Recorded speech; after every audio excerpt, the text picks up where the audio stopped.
Sous la pluie froide de Lectoure, un jeune garçon marche les poings serrés.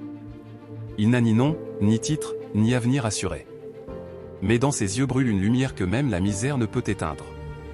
Ce garçon, c'est Jean Lannes. Personne ne sait encore qu'il deviendra le cœur, le courage, et peut-être, la perte la plus douloureuse de Napoléon. Voici l'histoire de l'ami fidèle. L'histoire de l'homme que l'empereur appellera un jour mon frère. Dans une petite maison modeste, éclairée par une bougie tremblante, Lannes enfant aide son père tailleur. Chaque coup d'aiguille, chaque mot d'encouragement, forge son caractère, simple, honnête, travailleur. Il n'a rien, sauf une force intérieure indomptable.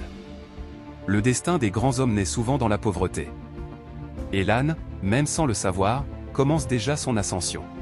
Sur un terrain poussiéreux, le jeune Lannes s'entraîne seul. Pas d'instructeur. Pas d'armes fines. Juste ses poings, sa volonté, et une rage de vivre rare. Chaque coup porté contre le sac de sable est un refus. Refus d'être faible. Refus de rester invisible. C'est ici que naît le futur lion de l'Empire. La révolution éclate. Le chaos envahit la France. Lannes, simple anonyme, marche parmi des milliers de soldats sans expérience. Mais déjà, quelque chose le distingue. Il ne fuit pas.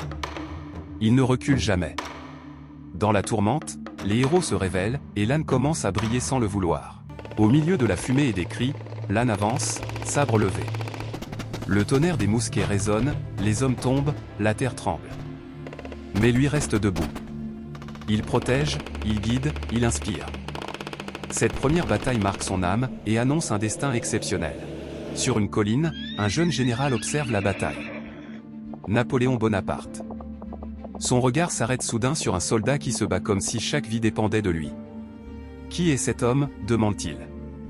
On lui répond, un simple soldat, citoyen Lannes. Napoléon sourit. Leurs destins viennent de se croiser. Autour d'un feu, dans le calme après la tempête, Napoléon parle avec Lannes. Ce n'est pas un général qui parle à un soldat. C'est un homme qui reconnaît un autre homme, exceptionnel. Ils rient, ils débattent, ils partagent. Dans cette nuit, une fraternité se scelle. Une amitié qui survivra aux victoires, et mourra avec Lannes. Le pont d'Arcole est un enfer de fumée, de cris et de sang. Les soldats hésitent. Mais Lannes s'élance, drapeau à la main, courant vers les tirs ennemis. Son courage rallume le cœur de l'armée entière. Il devient l'incarnation vivante de la bravoure française. Blessé au visage, tombé au sol, Lannes se relève. Ses yeux brillent d'une furie froide. Pour lui, abandonner n'a jamais été une option. Il avance encore. Toujours.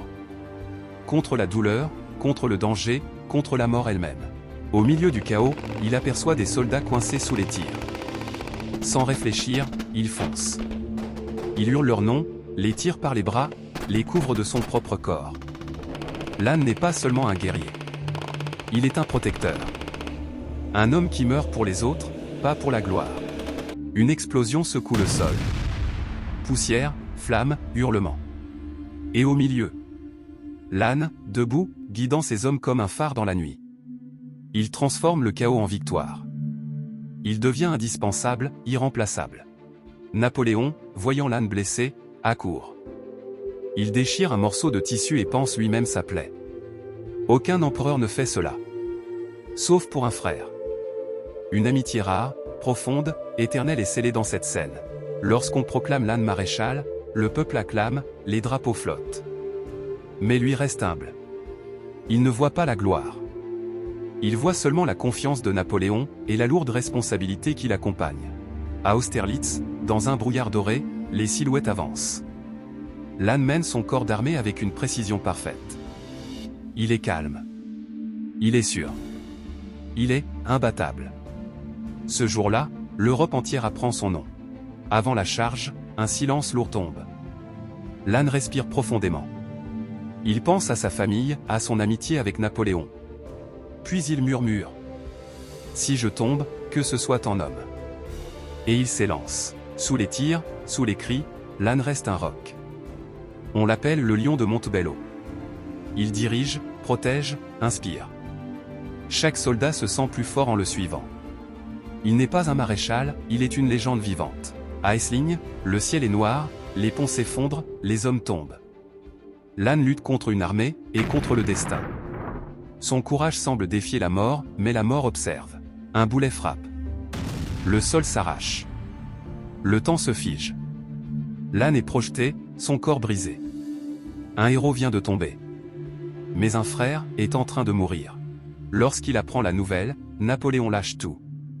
Il court, bouscule, crie son nom. Jean. Jean. Son visage se défait lorsqu'il voit son ami au sol. L'empereur disparaît. Il ne reste qu'un homme, en pleurs.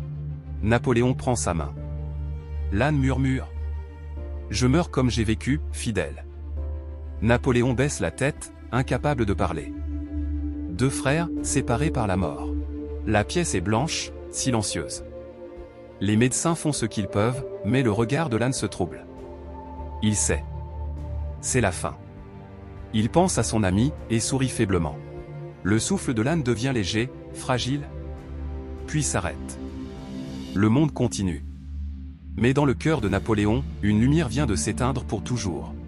Seul dans une tente sombre, Napoléon regarde la carte et le sabre de l'âne. Il murmure.